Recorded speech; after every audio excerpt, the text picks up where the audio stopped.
45. Again, I want to stress to listeners, Adriel and I are born in the same year. Same age, by the way. Same exact age. Oh my And goodness. his listening age was 45. Mine was age 25. Okay. And Adds what up. and The math is mathing. and what I've been saying, I've been saying it more now, is like culturally, I'm just younger than you.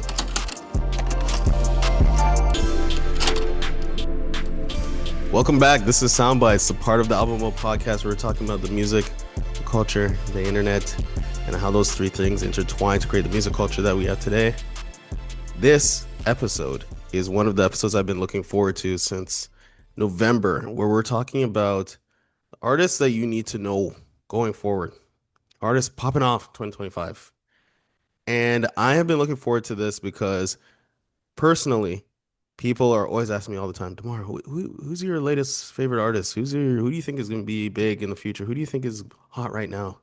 And instead of having to repeat myself to like 50 different people in real life, I can be like, peep this episode of the podcast. Adriel, artists you should know. How do you feel? How are you feeling about actually doing this episode for once? I think this has been a long time coming because I feel like we're receiving the same questions from the public.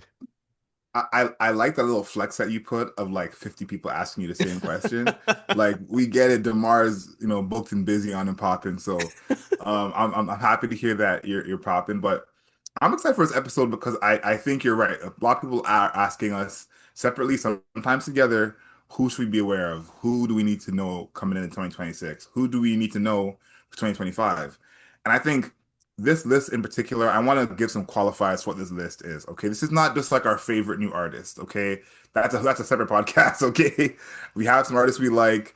That's a whole separate thing. This is not that. These are not artists who we like personally. These are artists who are either making waves, have made some big moves in 2025, are on the ascent in 2025. And it can be from proximity to other big artists, like you're going to see with a couple of people. It can be their own rise, either on the internet or in their, hometown, state, city, country. But these are people who we think you're going to be hearing more about in 2026. Okay, maybe you're hearing about them already in 2025, but in 2026, they're going to be an even bigger name than they are now. Yeah, I agree. And I think if you want to start it off, I will start it off. Me personally, I put this down, or I didn't put this down. You put it down for me because everybody knows I've been talking about this person 24/7 for the past like 3 months. Esdeekid, English rapper out of Liverpool, gotten hot with this song called Four Raws. I think Pitchfork was talking about them or talking about him in 2024, but he only had like one song out at that time. Mhm. It is I mean, his music is something I've been talking about this for like 2 or 3 months, and I've been thinking about just doing a solo review on on his latest album, Rebel. And the song that is really drawing people is Four Raws. This guy is again a Liverpool, he's from Liverpool, so he raps with that accent. He raps with like the Scouse accent, which makes all these and sounds instead of so like movie. He would be like movie, right? And scumbag, he's like a scumbag, right? So I think that his style of rapping, via his accent, has made him into one of the most engaging hip hop artists I have listened to in multiple years. Like he's a person where I'm like, I as soon as a song comes out, I need to hear it. This is reaching Yeet levels for me personally. That if you're new to the podcast, when Demar says yeet level, that's big praise. Okay, I know for some of you you may not understand that, but when Demar says yeet levels, that is absolutely a huge compliment. Um, surprisingly, his biggest song to date is Phantom featuring Rico Ace, Hmm. which came in March of this year. At the time of writing this, it was over 74 million streams. It's now over 100 million streams on Spotify. So that gives you the kind of level of how big he is as an artist. You mentioned the song Four Raws. That's, I think, the ear candy that's bringing people in. of course. It's actually the first song on the project as well, which I think is a very, very good choice. And then the album Rebel, if you haven't heard him, that's the album to tap into. He's been someone who's been popping, it feels like slowly and then faster, and now it feels like an avalanche, Hmm. and it's almost becoming inevitable. I can't wait to see what he does in 2026 because he hasn't really permeated, the mainstream of hip hop in a sense. It is still very much like if you know, you know. And you have those friends who they're on the cutting edge of what's new in hip hop, new on the internet. They all know who he is. Yes. We all know who he is. But then there's a friend who it's like, unless they have a hit song or they're on BET, they don't know who that is. And he hasn't made it to that place yet. So I'm excited to see him actually penetrating that, getting to that place. And he may not need to. He may never end up getting to that place. But he's someone who I thought about in terms of being on the new Drake album. Drake Mhm. always has whoever is up next kind of like working with, whether it's a feature on their project, or being on his album. You go all the way back to the Migos at Versace in 2013, and all the way up to For All the Dogs having Yeet on it. Like Yeah. he always is up on who's next. So SD Kid seems like he would be the guy to be next in terms of getting that big push, and that big feature. But Yeah. I'm very excited to see what he does coming up next year. Me too. Do you think that he is Timothy Chalamet? That has been the rumor. We haven't seen him and Timothée Chalamet in the same room. So it could possibly, there was that rumor that Sam Smith and Adele were the same person at one point. This feels like something similar like that. But I don't think he's Timothy Chalamet. Here's why I don't think he's Timothy Chalamet. This is the Okay. only reason, okay? Because Timothy Chalamet has shown that he is one for the culture, okay? Hmm. He is white boy of the year unanimously. Two, that he is a lover of hip hop. Okay, we've seen the documentation that Timothy Chalamet loves hip hop. But some of the lyrics that SD Kid has, I don't think Timothée Chalamet wants to stand on those. I Okay. think this lyrically, there's something different there. But listen, in the comments, let us know. Is it Timothée Chalamet? What do you guys think? I could be wrong. Okay, I'm open to being wrong, but I want to know what you guys think. Yeah, I think that it's dubious. I will say that an interesting phenomenon I'm noticing right now, um, white rappers are mentioning the Taliban. That is a thing. Yeet is doing it. SD Kid mentions, I think he's guys like he's guys Kush from Afghan, and then he's plug is tapped in with the Taliban. So there is a Taliban strain of hip hop that is happening. That's a crazy sentence, but I understand what you're saying. I understand what you're saying. So that is an interesting concept, I will say. As for SD Kid, he is just an interesting person. I think he is now at 11 million monthly listeners. And I think when I followed him, I screenshot it and it was at 6. So he is consistently growing. And I think it was maybe like 5 days ago, he was at 10 million. So that is just like an organic, growth because I haven't seen a single SD Kid uh commercial. He's not getting synced. Commercial. He's not he's not getting synced. He's not getting I don't even think I'm not really seeing him on like the timeline, like the rap pages or anything like that. Maybe when like Four Raws had just come out or something like that, but not really seeing him there. He is anonymous. You cannot. Nobody knows who his. Maybe his label does, but like nobody really knows who he is. Like his face is always covered. So he is just naturally growing, which is great, especially in 2025 where things can be astroturf, things can be changed, et cetera, et cetera. So I'm big on SD Kid. Huge, huge. I cannot wait until to see what he comes out with next year.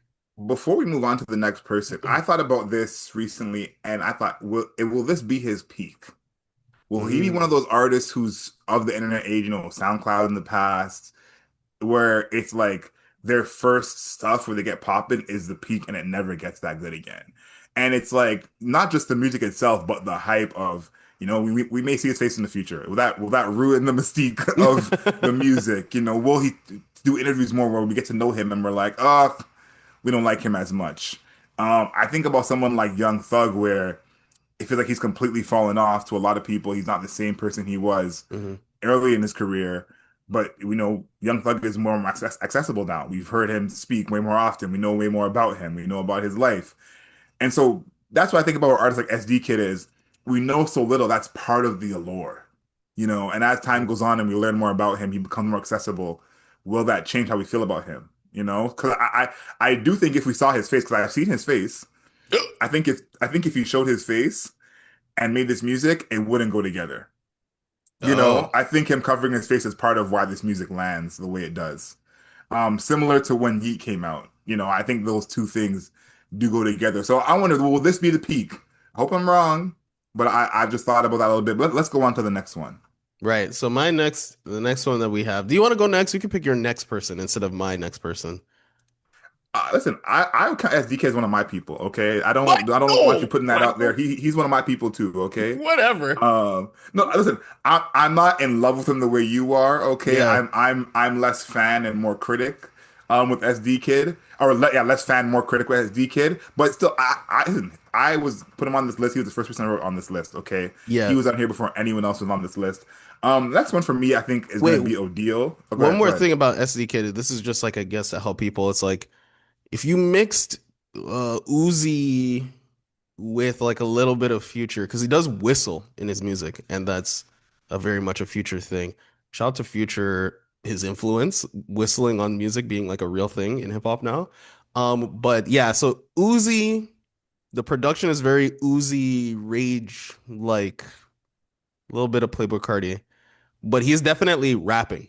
Like all of his songs, if you were a Scouser, if you're from Liverpool, I'm pretty sure you'd be able to hear every lyric. And it's just that because we live in North America, we we don't speak like him. It's a little bit harder to understand. But he is definitely rapping. Like he is saying clear words. It's not like a Playboi Carti type of thing, even though I love Playboi Carti. So Uzi, Carti, Future, Rage adjacent. I don't think it's as, Rage as like music, like 2025 music or Miss the Rage or something like that. It's like a little bit lighter, but it's heavier than the Uzi situation. So yeah. Okay, your next artist. Yeah, my next artist is Odeal. Okay. He is a very prominent artist. Very big, I guess, in like Afrobeat, R&B space, really big in the UK. That's how I got onto him. All the UK pages were talking about him, and I said, "Who is this Odeal guy?" Um, but he has become like your artist's favorite artist over the past year. And so that's something that I'm excited to see what he does in the new year. Again, he very much is a mix of the kind of Afro fusion sound with R&B. He has more like straight R&B records, kind of similar to like that Brent Faiyaz Sonder kind of sound. But he to me is one of the best mixes of both sounds we've heard in a long time. Now he has a few accolades to his name. He was named African Rookie of the Year by Billboard, and finally released his extended plays, "The Summer That Saved Me," in July, and "The Fall That Saved Me" a couple months after that. To me, if you're like a new school R&B head, this is the guy for you. I'm personally more an old school R&B head. You guys see the Prince, Michael Jackson, D'Angelo records that you're watching on YouTube. But if you're a new school R&B person, Odeal is the guy for you. Yeah, Odeal, I think, is an artist that I'm aware of, but not as deeply tapped in. I think he is consistently being mentioned in these talks for like Afro beats or just like R&B in general, where it's like this person is next up. Odeal is like I don't even think Odeal is even that old. Odeal is 25, right? So the next up talks definitely welcome. His singing style is definitely one that I like. Kind of reminds me of a little bit of Giveon, a little Giveon action here, but I think that his style is cool. He's infusing like early 2000s R&B a little bit. Like I remember in Pretty Girls, like that was one of the things that really got to me where I'm like, Hmm. a little 2000s R&B. So I like what he's doing a lot. I think that I'm wondering what his breakthrough moment will be like. Just because I think he's on our tongues. He's in our sphere of like the bubbling, like bubbling for us or Hmm. bubbling for us is unknown for like the general public. Yes, We're like yes. Odeal is like if you don't know who Odeal is, you're like, wow, you don't really listen to music, do you? But but for the general public, that's like they maybe. heard Blame You. Maybe that's like they maybe heard it on in a playlist or some shit like that. You know what I mean? So I'm looking forward to what his next step forward is because I'm like, he's an R&B artist, which isn't super explosive, but we've seen R&B artists become huge in the past and currently. I think what it's going to be for him is getting that big feature. You know, he was featured on Wale's album, Everything Is a Lot, and that was his biggest feature up until that point. And I was like, okay, you know, a big American feature. But he's, you know, clearly worldwide, again, big in Africa, big in the UK. But I think that's going to be what takes him to the next level is him having that big feature where everyone, you know, knows of him from there. Excuse me. He has features again with a bunch of the guys kind of in his group of R&B. Isaiah Falls, Chase Shakur. He has a song with J.O., Jules as well. He has a feature with Saint from the UK. So he's already around, you know, in certain circles, but all these artists are kind of like if you know, you know. You Yeah. know, like there's someone who this is their whole playlist. You know what I'm saying? It's all Isaiah Falls, Chase Shakur, and Odeal. But there's another person who their playlist is still Chris Brown and Miguel and Usher. You know, Hmm. he hasn't made it into that playlist yet. So I think why I feel very excited about his future is because he has a lot of R&B features that a lot of R&B artists don't do. You don't see R&B men work with other R&B men as much. And he That's has true. done that, you know, more than a few times. So that makes me feel optimistic about what his future holds in terms of him bubbling and making it to that next level. But like you said, we can't really say what it will be. My guess is a feature. If you have never heard of Odeal, we're breaking the news to you right now. The album, The Fall That Saved Us, is what you should listen to. And the song, I think, should be Molotov. Okay. Yeah, I like those two. My next person is this person that I discovered. I wrote in the notes that it was on the Bad Bunny track, and I've been scraping. I'm like, why can't I find this artist in on the Bad Bunny album? And it was actually, you know what it was? The Central C album, Gotta. So the song was called Gotta with Young Miko on it. And I Hmm. remember when we did that review, I was like, yo, this Young Miko person, because I had no idea who they were. I was like, the flow is, even though I don't speak Spanish, I feel like that's evident. I don't speak Spanish, but um, I thought that Fluent was going crazy. I thought the production was crazy. I liked the everything about it, and then I dived deeper. I'm like, hold on, let me learn more about this person, Young Miko, and her album ATT, which I think is just attention, and the song is Rookie of the Year that I think people really tap into, which is the first song, which is great. But I think that Young Miko is basically it kind of reminds me of Don Toliver. When Don Toliver was on Travis Scott's album Astroworld and you heard that one feature and you're like, who is that person with the crazy voice? Right? And remember some people were like they thought it was Akon. Which is so crazy to think about looking back. Crazy. But they thought it was kind of Akon, and then it came out that it was Don Toliver. And then I did this. Not many people did this. I went back and listened to Donnie Womack, and I was like, this shit is incredible, right? And I have the same feeling with Young Miko, where I heard her on the Central C album, and then I went back to listen to ATT, and then I was like, this album is really fucking good. Like, it's really good. I don't speak Spanish again, but I just thought like production was great. I love the combination of her voice with other artists. I think the features are pretty good. And I think that she has this like almost like cutesy space that is kind of hard to grip and be like fully taken seriously as like a serious artist. I think she has the most monthly listeners on our entire list here with 19 million, 19.7. Yeah, I think that's right. But she's a Spanish speaker. Like all of her music is in Spanish, right? So I put her on this list because I was thinking to myself, how many English speakers like monolinguist or maybe even dual linguist they speak French. How many of them actually know who Young Miko is? And I feel like that's really low. So that's why I included her on this list. I think she makes sense to be on this list as well. Like in a sense, maybe too poppin', you know, like Hmm. in some ways, probably someone listening to this who's like, Young Miko still coming up. Like again, she has a song with 1 billion streams on Spotify. You Yeah. know, that alone would kind of have you be not, you know, fit for this list. Um, But I think you're right. A lot of people are still learning about her. Her being on Central C album was a big look for people in the UK who don't know who she is.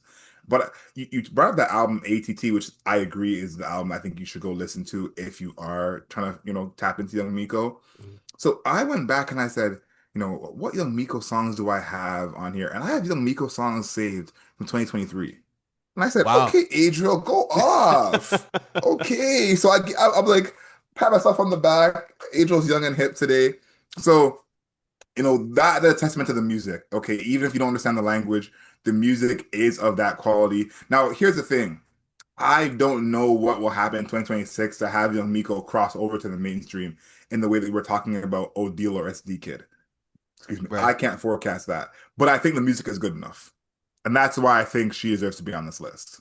Yeah, I think that also including ATT as the album, she had an album that came out this year called Do Not Disturb. And if you like ATT, you could just roll into the next album, and I think you're just in. I think you're Hmm. just in the Young Miko verse. So I'm big on her. I'm huge on her. She has also a very definitive look. Like if you have ever seen an image of her, there is no mistaking her. Like there's not very many people that I can even think of that look like her. So like super sharp jawline. I've never seen anything like like just unbelievably sharp. Like I feel like a lot of dudes would kill for her jawline.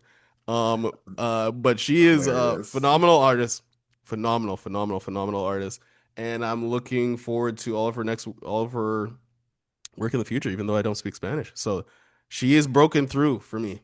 That is a breakthrough for me because I'm not really in the Spanish verse, other than Hmm. unless you're huge, like huge, like Rosalia, Bad Bunny huge. Hmm. Okay, do you have Yeah, another one? yeah. This one I almost forgot to put on here because I didn't know how to say this person's name for a long time.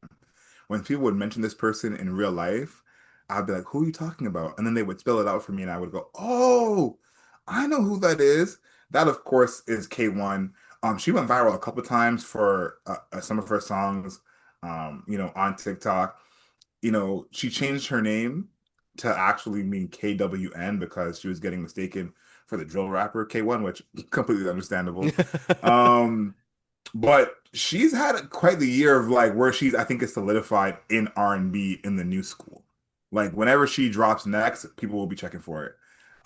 She was best new international act, and the BET Awards nominated for that, and then Billboard's Rookie of the Month in March. She was on tour with Kehlani. Now they're dating apparently. But this is one of the most solid albums of this year. Like off the quality of the music, she had her moment. She blew up online.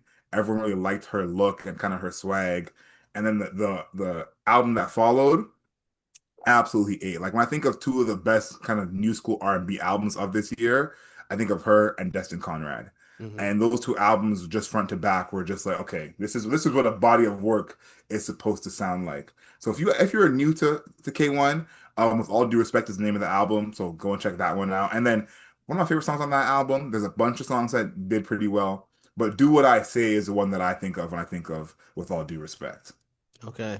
K1, I've heard, I would say, a grip of their songs, but not really deep in. I think Adriel and I had this conversation before we were even recording the pod. And then my computer crashed, so we didn't actually get the reason I literally hit record because I'm like, oh, this might be an interesting conversation for the pod, and then my computer crashed. But the R&B space is one that I am questionable on right now. Not that I think it's bad, but I think that what they're trying to do in the R&B space currently is something that has not hit me in the way that what they were trying to do in the R&B space in the 20 even in the 2010s, because I like Bryson Tiller, Drake, The Weeknd, even Jay Shakur back then. Who else was really going? But yeah, Giveon, Brent Faiyaz, like 2010s R&B. I was there. I was in there. But the 2020s, I feel like they're losing me. I feel like they're losing me. There's this, interesting situation where the R&B from this time period is like just very slow, just very slow, very, very slow. But I do like what was it? It's like do what I say. I love this song. That would be that. I think you have that written down for your song as well. Mhm. Love that track. And I think that if I get a little bit more of this, I want the Aaliyah infused R&B that is bubbling. I want more of that because I love Aaliyah. So we'll see if this happens.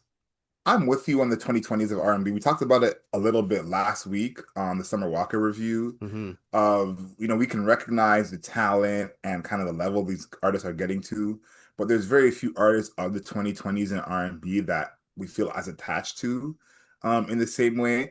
I think K1 is separate from that. Like her music has a bit more of a tempo that kind of reminds me of a trap soul in a sense. That I'm like, okay, this is more my speed, and there's not really as much of the whisper singing. The whisper singing was an era that didn't really hit me. You know, SZA! SZA's not whisper singing. SZA is belting. So whisper singing is like the Janae Aikos of the world. That's more like the whisper singing. All SZA right, is a belter let's go back and to listen me. to S and Z. S and Z, she was more than she's yelling now compared to Okay. S and Z for sure. But I think that this is kind of the new version of R&B that fits with me the most. But you're right, the 2020s of R&B, complete different sound. I saw someone say online that you can follow the sound of music from the drugs people are doing. Hmm. Um, this feels to me like everyone's might smoking a little bit too much weed. That's why everything got a little slow. The lean maybe getting involved, the weed might be a little too strong, but it feels like music is getting a lot slower. Yeah. So I'm appreciating K1 and a little tempo. It's a little Hmm. push, even stand on it. Little Afro beat action. Yep. Like give Yep. me I'm gonna tap in. I'm gonna take your advice. I'm gonna tap in further. Um and also I'm trying to make sure my Spotify Wrapped looks proper next From year. next year. Listen. Maybe we can talk about that Ne at the end. We never even mentioned that. we'll talk about that then. Next time you have a pretty young lady in your car, throw on some K1. Okay. Yeah, yeah, Don't yeah. don't throw don't throw on the Yeet. Don't throw on the Esdeekid. Okay. Don't even throw on the Claro. Throw on the Oh, K1. Throw on the K1, okay? okay. It's perfectly smooth with just enough tempo. Okay, remember, listen, report back. Okay, Yeah. report back. You know what the thing is? We need to come up with this like the black performative male music because I feel like the performative male music is I'm gonna be honest with you, it's a little bit white person coded. And I think the black version of it, I think is like a Kaylani, K1, maybe a little SZA, like, I SZA's more gotta, believable. Kaylani for sure. Like, yeah. you throw some Kaylani on, it's like, you're not listening to It this, was like man. Kaylani, you're Like, bumping Kaylani, but like head in the clouds, Kaylani. You know what I mean? Which is yeah, actually, Kaylani, Janae Aiko, like, you bump any of those, you're like, okay, we see what you're trying to do here. which I actually like head in the clouds. I like head in the clouds. You're the performative black male. You said you are who you say you are. Okay. Okay. Oh Okay. man. I want to move on to this one. This one, Yeah, I do think some of our listeners will know who this person is, me or too. at least who they've worked with. They've worked with Matt Champion from Brockhampton, Charlie XCX, Bon Iver, and Justin Bieber. This is Dijon. Mhm. He's having a moment this year. Um, the thing about Dijon I think is very interesting is he's been someone who's kind of been around the music industry for a little bit. Like in my mind, he's similar to me as Billie Eilish. You know, I had known about Billie Eilish forever. It seemed like when Billie Eilish finally won Grammy for Best New Artist in 2021 or whatever it was, I had been playing her on episode 2 of my radio show in 2017. You Ooh. know, so she wasn't new to me, but the rise was new to everyone else. That's how Dijon feels. Dijon has been around in the internet kind of alternate R&B world. It feels like for 5 years. Yeah. So if you've been in that world, you've seen his name, you know his music. He also had a big acting debut this year. He was in Paul Thomas Anderson's film One Battle After Another. So that was a big thing for him as well. But I think he's someone who I don't know if he's gonna blow up in his terms of his solo work. His album Baby this year is probably one of his most anticipated albums Hmm. that he's ever had. But I think he may become like, excuse me, kind of like the dream of alternative R&B, where he's working with my favorite artist. You kind of grab him for a certain sound, like kind of like the 2020s James Blake. Ooh. Maybe his music isn't the biggest, but when you hear him or see his production on someone else's album, you kind of run towards it. Yeah, I was thinking about the dream just as you said it out loud, so for the viewers, they can see me nodding my head. Yeah, I think Dijon.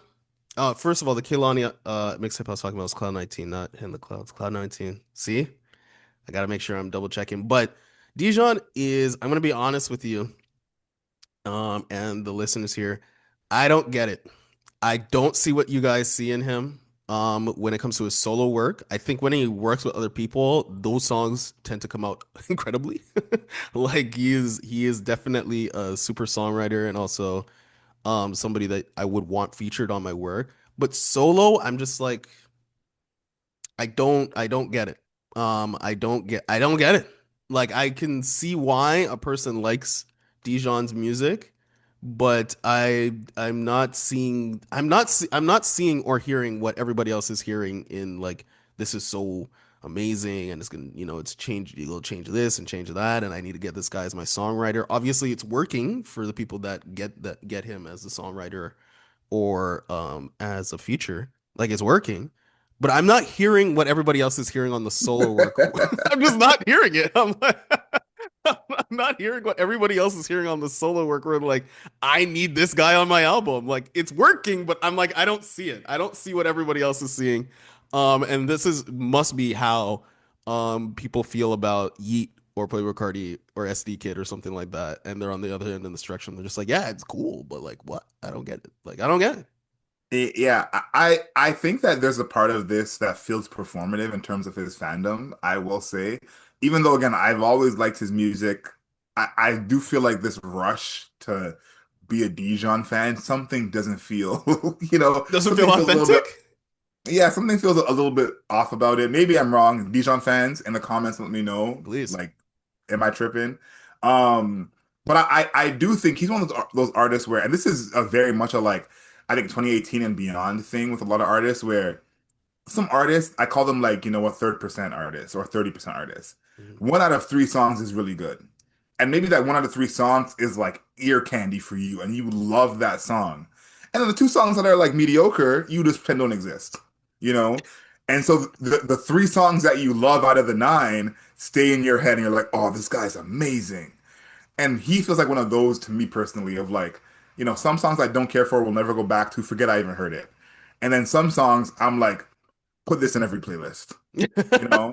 And I Yeah. think that those artists, and I kind of feel like Playboy Cardi is in that for me. I feel like Lil Uzi was like that for me, where the songs that you like so much that that is just what you think of. The Mhm. fact that they have eight other songs that are not good on this album, nope, doesn't even matter. So I'm excited to see what he has coming this next, upcoming year 2026 because, I did not know he was into acting at all. Me Happy for neither. him getting this role. As well, he's working with a bunch of great artists. Devotion is one of my favorite songs of the past year with him and Justin Bieber, and I do think that those songs that he does make that I do like, I really, really, really like. Yeah. And so maybe there's a growth in terms of making more of those on a project. For sure, I think Baby's closer to that as well, but I'm excited to see what he has coming forward and who else is going to work with him. I think Charlie XCX, Bon Iver, Justin Bieber is like some of the biggest artists you can get in the pop world. And who's going to tap him next? Who's going to say, you know what? I need that guy sound because why I like calling him the next James Blake is you saw James Blake do stuff with Travis Scott and Metro Boomin, who Right. may not have been on his radar before, but because he's just doing so well, you got to go ahead and grab him. So I like to see Dijon be more into that lane. The two things I would say if you never heard of Dijon, we're breaking the news to you. You never heard of this guy. The album I would suggest is Absolutely from 2021. That's the album I would suggest you listen to. And then the song probably his biggest song, The Dress. This is like the modern version of a classic on the internet, Yeah. Like The Dress will be a song that we are singing for us who know this song 10 years from now, no matter how his career goes.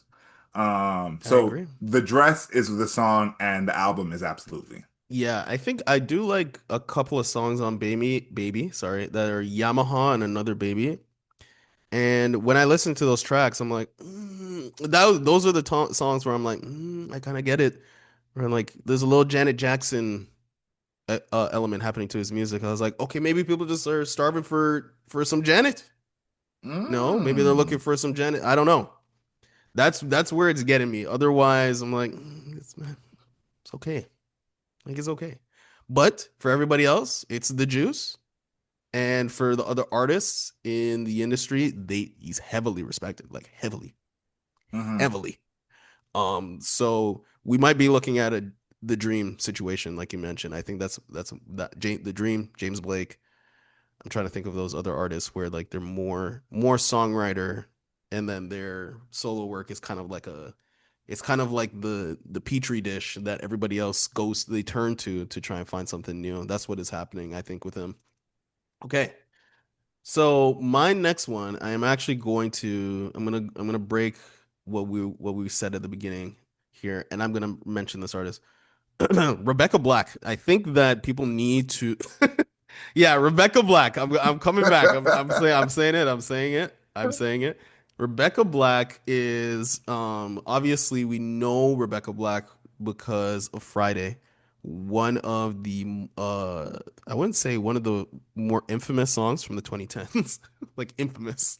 Let's sing it lightly.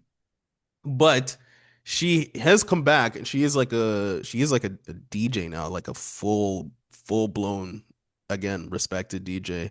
But she dropped this album Salvation, and I'm getting a little hyper pop Charlie XCX type of vibe with her Hmm. music, and that is not what I thought Rebecca Black would be in 2025. In fact, I did not expect Rebecca Black to be anything in 2025. So the idea that she is making this like hyper pop, she's really into these LGBT spaces too when she's DJing as well. So she's carving out a lane that I see, and I think that a lot of people are not seeing unless you exist in those two spaces I was just mentioning to you.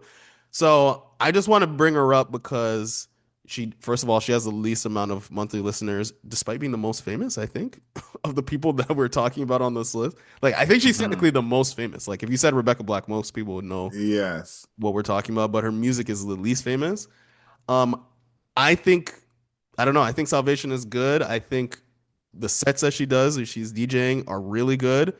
So I just think that she is probably one of the most underrated artists of 2025. I cannot believe I'm saying that out loud, but I think that's the case. I don't know. I'm gonna say Salvation, and I'm gonna go with Trust is probably the best song on that album. And yeah, I have to disagree with you on that's this okay. one.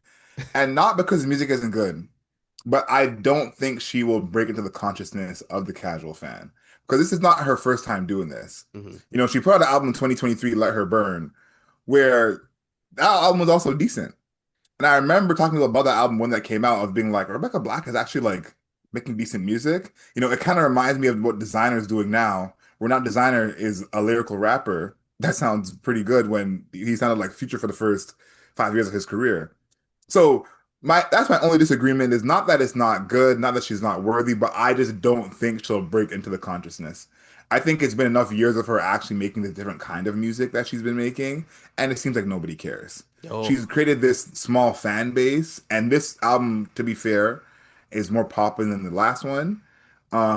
But I will say, like, still under 1 million monthly listeners seems crazy to me. yeah. So that's my thing is I just don't see where it's gonna actually break into the consciousness of the mainstream. But listen, Rebecca Black fans, this is your time to shine. Yeah. Okay, go crazy in the comments. Treat us like the Rosalia fans did. Okay, the way the Rosalia fans treated us, Yeah. give us the same treatment. Okay, Rebecca Black fans, this is your time. Yeah. Okay. And then our last one that we have listed here, and then I do want to talk about Spotify Wrapped a little bit, Mhm. if we get the chance to. My last artist is we classify this as not new but growing slash changing, right? And I put down Olivia Dean. Olivia Dean, she has two albums under her belt, and she's got a bunch of EPs, like a million EPs. But she's got two albums. Her latest one is Art of Living that came out this year, and this is the first time, personally, where I'm hearing nondescript, just nondescript people be like, "Yo, this Olivia Dean album is really good. Like, have you heard this?" Or you listen to Olivia Dean, and I'm like, "Yes, but not as much as." Wait, where's all the? Who are you? Like, who are you, and why are you mentioning Olivia Dean? You know? And I think that that's where she is now. I feel that the general public knows who she is. And that is not something that I was really prepared for. Also English artist, and I'm noticing there's an English strain um flowing through the things that we're doing recently. But yeah, I think that Olivia Dean, she's popping like hot now. She's hot now.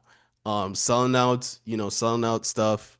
When she's going on tours, she's got, 53 million monthly listeners. Like she's just mega hot right now. Yeah, the only artist that we mentioned, well, if you want to include Rebecca Black, which I'm not going to include Rebecca Black, but the only artist we mentioned that is American today is Dijon.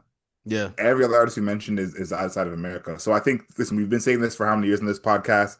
The best music is not being made in the United States. Okay, if you Also, want good music, head outside. we've also been saying since like early in the podcast, we're like, best music's kind of been made by women.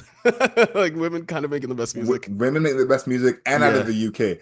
I remember talking to someone last year saying best music comes out of the UK, and they thought I just meant hip hop. And I said, Hmm. no, hip hop too, but all of it, all the genres, the best music's coming out of the UK.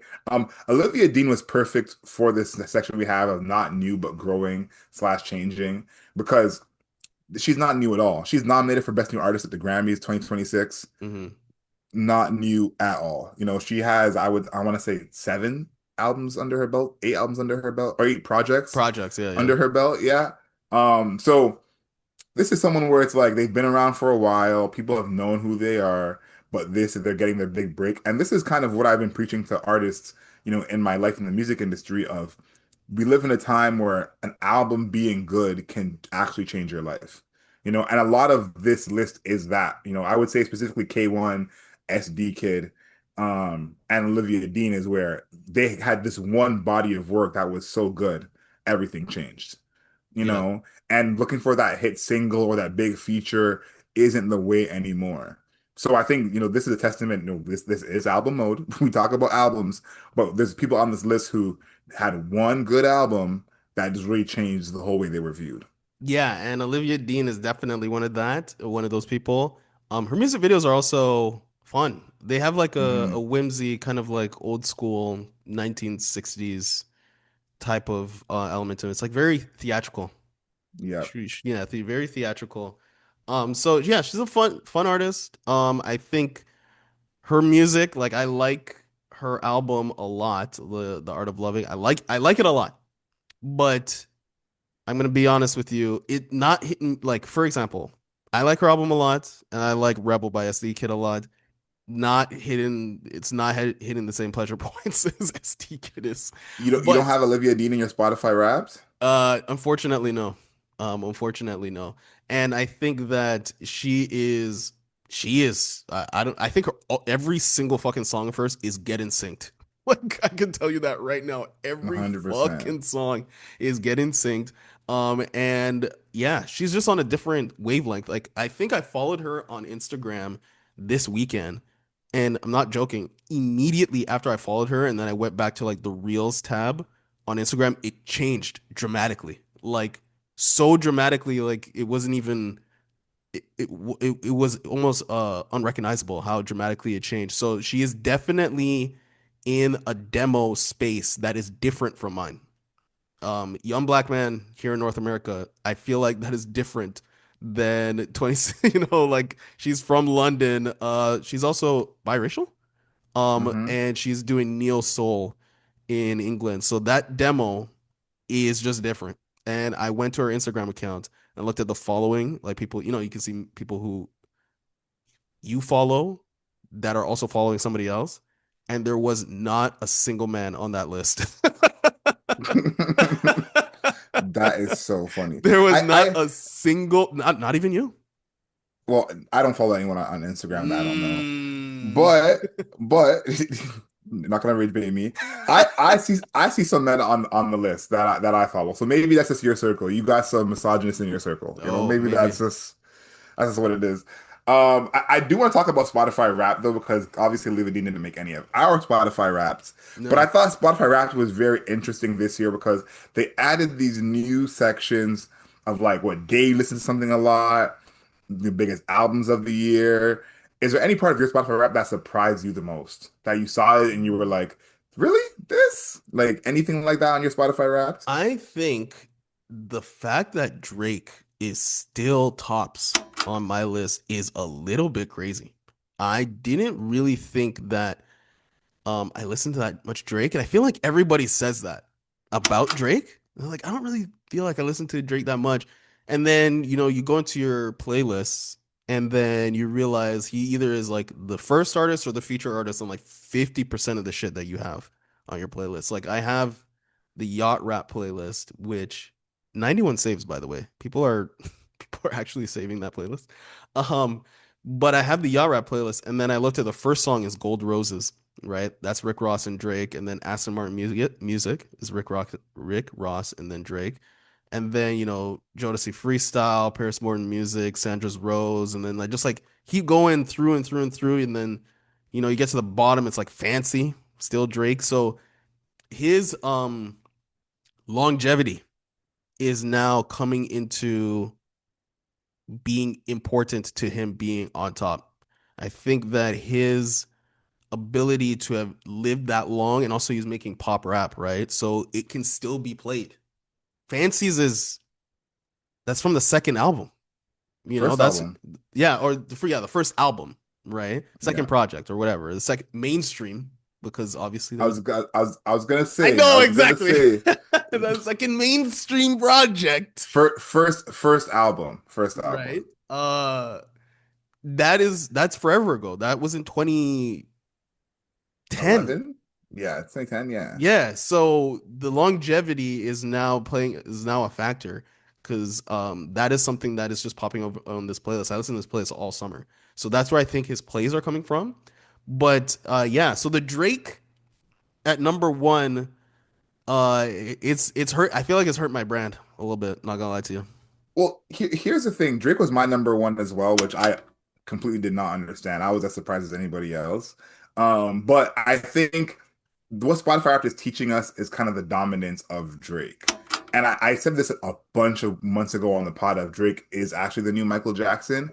Drake Mm, might be another level than what Michael Jackson ever was because Michael Jackson never released this much music. So Michael Jackson never had this much music released. Drake has 15 albums solo, plus features, plus the mm, collaboration albums, plus the four mixtapes before the albums. mm, And it's like we have never had an artist this big or release this much music that has lasted this long. And I think that's the part of it that I kind of realize now is we haven't really had an artist who spans generations like this. I think that, my example always is Kanye and Jay-Z. No matter how old you are as a Jay-Z fan, you probably have the same three or four albums as your top albums. Reasonable Doubt, Blueprint, the Black Album, and maybe you throw American Gangster in there. No matter how old you are as a Jay-Z fan. As a Drake fan, there are kids who were born in 2000 and whatever saying their favorite album is Certified Lover Boy, and we didn't like that album at all. And I think about like how many artists in any genre do you have such a range from generations loving their music and having different favorites. So mm, that's what I saw a lot in Spider Raptor, seeing like, anyone I knew who was younger on their story posting, I'm like, oh, so the 38-year-old had Drake in his top five, and the 18-year-old had Drake in their top five. That's very interesting. The thing that stood out to me was also the genres. I used to be a music director, if you guys know, and classifying music has always intrigued me a lot because that's something where, as time goes on, especially in 2025, genre is almost a construct. You think gender is a construct? Genre is a construct, okay?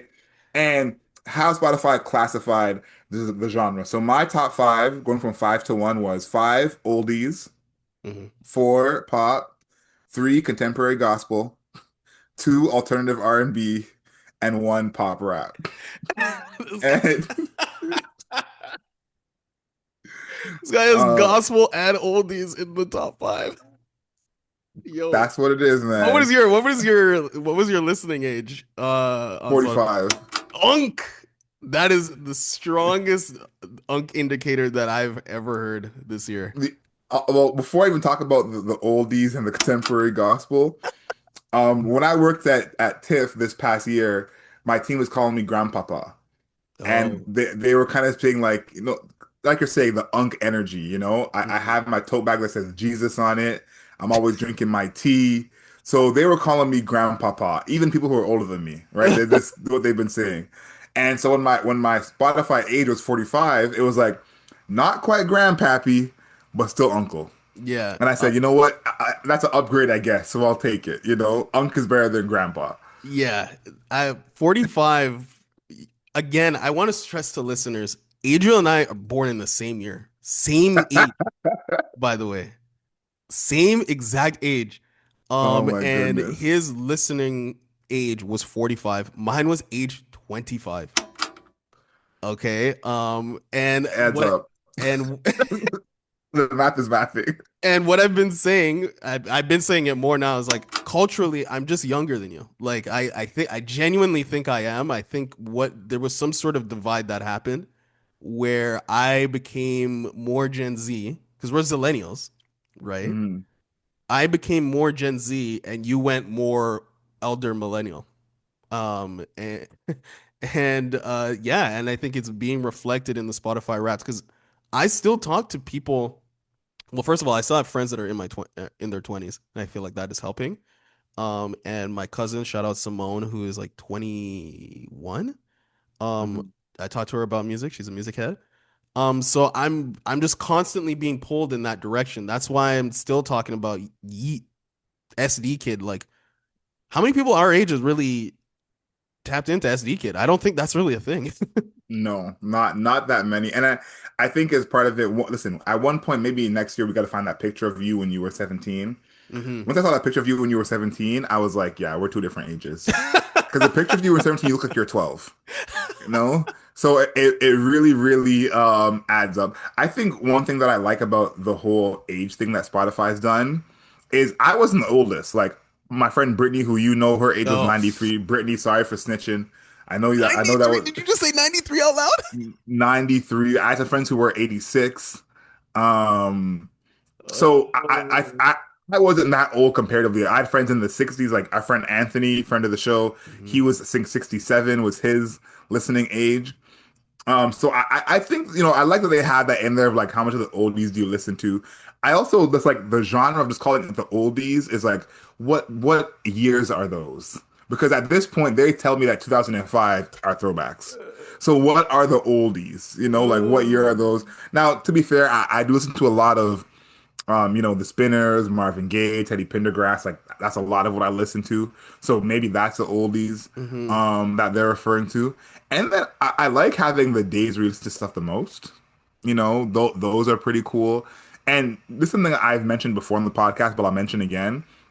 You can actually go back and find your playlist from every year Spotify Wrapped. Oh, And cool. I actually went and saved all those playlists from 2018 up until now. And every so often I'll go through them and see like the era I was in. Like one thing for me is Skepta is in every single one of those playlists. Like Yeah. Skepta last year was the first year he was not in my top five. My 2018 top five was like Skepta, Brent Faiyaz, like so to see where we're at now is like okay, I was ahead of the curve in a sense who I was listening to. But I said, everyone go and do that. See what kind of vibe you were in, the energy you were in. And there's some artists who are in my, lists who I don't listen to at all anymore. Oh, So it's wow. very interesting to see kind of the change in these times. But my favorite thing to do is who in your top five or even top five albums didn't come out in 2025. Oh, That is something to pay attention to. Is there anyone either a song or album that was in your top five like, for example, Drake and being in our top, Drake, well, I guess Drake did put out an album, Some Sexy Songs for You, so that counts. But like, yeah. Brent Five didn't put an album out. He's in my top five. J. Cole's in my top five as well. So is there an album or artist who is in your top that actually didn't put any music out over the past 12 months? Hmm. Uh, no. Oh, Kali Uchis. Well, no, Kali Uchis released Sincerely this year. Kali Uchis, by Yeah. the way, let me give you guys a quick top five because people have been making fun of me for my top five. Number one, Drake. Number two, The Weeknd. Okay. Number three, Playboi Carti, if you know me, obviously. Four is Yeet. Number five, Kali Uchis. She somehow jumped on this list. I love Kali Uchis. Everybody knows that I love Kali Uchis music, but I didn't think that she was in the top five type of situation. So, I would say she's like my most surprising, just because if you think about the four artists I mentioned again, Drake, The Weeknd, Yeet, and Playboi Carti, for Kali Uchis to somehow be in this list is astonishing. I think the bridge, it would have made more sense. The bridge would have been like if I had Tyler the Creator in there and they'd be like, oh yeah, it's a natural, Playboy Cardi, Tyler, Caliucci is like that's a natural through line, I feel. But no, she's just there. Everybody else, The Weeknd dropped music, Yeet drop that is Yeet's MO. He is just consistently dropping music. And then Playboy Cardi, 2025 music, big deal. A little I bit of a have big one deal. suggestion that Spotify could change this, okay? Hmm. You need to not put an album in my top albums if I only play one song from the album. That I think is is the big issue. Wait, what does that mean? What is that? Tell me how Like, that is for happening for you. example, Can't Rush Greatness is my fifth most played album of the year by Central C. The only song I listen to from that album is a song with Skepta. I couldn't don't listen to the rest of the Oh. album at all, basically. But that Yeah, song with yeah. Skepta is in a bunch of different playlists. So I'm sure that's how it got to the top five, but I didn't listen to the Hmm. album at all. My top five albums, four was Swag, Justin Bieber, three was Cushion OJ, two was Khalifa, two was Some Sexy Songs for You, Party Next Door, and one was Hurry Up Tomorrow, The Weekend. Now, Hurry Up Tomorrow and Swag, I actually listened to as full albums for the most part. Cushion OJ a little bit when it came out for sure, but Some Sexy Hmm. Songs for You, that must all be Nokia. Like that's Yeah. that's just my assumption that that is all Nokia. So that'd be the one change. Spotify, we could fix that. If I listen to one song from that album and that's it, is there a way to take that out of my profile? Because I feel like that's misrepresenting. Because I have other albums that I listen to more, but I listen to the full album as a Yeah. whole. I see. So you're a Justin Bieber swag listener, I hear. That's Yes. interesting. I'm looking forward to our top 10 because that album is becoming, after before I make my top 10, I always check the, albums that came out the year just to make sure I don't forget anything. Hmm. And then after I make my list, only after I have not changed my list, I have my list already created. Um, I just did some lookups on a couple of the albums just to see where other people are placing them. It's not affecting where I'm putting anybody at all Hmm. because I have people on my list that are not even on other people's lists. Um, Justin Bieber swag polarizing. I'm seeing that top of list or not on list for a lot of people. So the fact that it's in your top five Hmm. albums, that's curious to me. I don't know what that means. I don't know what that means for your list, but that is curious to me. What else? I think that's it for Spotify Wrapped. I think that's all I got. Going into it or coming out of it. Sorry, is that Drake somehow still at the top? Go ahead. Sorry. No, last but not least, before we get out of here, if album mode is on your Spotify Wraps, tag us, post it, let us Yes. know. Someone sent it to me.